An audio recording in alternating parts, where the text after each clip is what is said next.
Ежегодный областной конкурс на лучшую организацию отдыха детей в летний период завершен. Его итоги были подведены на межведомственном семинаре, прошедшем на базе автономной некоммерческой организации социального обслуживания «Росинка».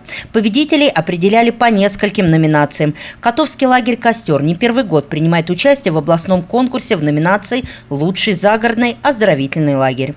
На протяжении уже нескольких лет лагерь «Костер» является участником этого конкурса. Если 3 года назад мы получили специальный диплом, то уже на протяжении последних 2 лет мы являемся номинантами. Второе место по области мы занимаем как лучший лагерь области. За звание лучших в областном конкурсе боролись 35 организаций отдыха и оздоровления детей и 15 муниципальных образований. Завоевать 2 место было не так просто.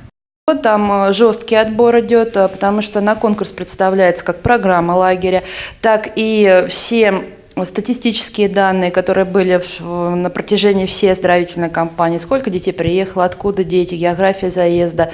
Также медицинские показатели, показатели по питанию, отсутствие нарушений по пожарной безопасности, также организация проведения антитеррористической работы, работы по экологическому воспитанию.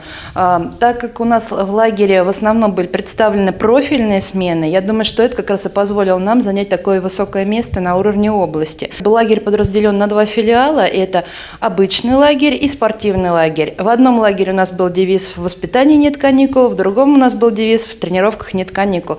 И вот эти 2 девиза воедино, они дали такой высокий результат, и мы стали лучшими.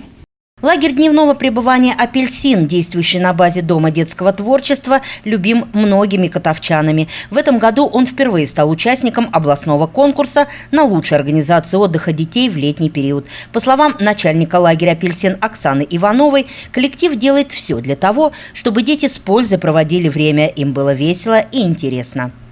Программа нашего лагеря «Апельсин» меняется с каждым годом. Есть мероприятия, конечно, которые детям очень особенно полюбились, и мы им стараемся повторять в последующий год. Ну а так и хочется отметить город профессий. Был замечательный праздник, дети к нему очень готовятся, стараются. Безусловно, мы делаем красочное открытие и закрытие лагеря тоже. Очень стараемся по мере возможности вывозить детей на экскурсии. Также к нам приезжают артисты Тамбовского молодежного театра, мы их с удовольствием встречаем. Здесь, так как я являюсь руководителем театральной студии, то мои воспитанники тоже показывают для наших детей спектакли, всем очень нравится, ждут. Тем более интереснее, что мои дети, воспитанники, являются еще и вожатыми. То есть дети смотрят, наблюдают со стороны, какие же у них талантливые вожатые, умеют еще и в спектаклях играть. Программа лагеря дневного пребывания «Апельсин» получила высокую оценку конкурсного жюри. И как итог – 1 место. Мы очень счастливы, что наш лагерь занял 1 место.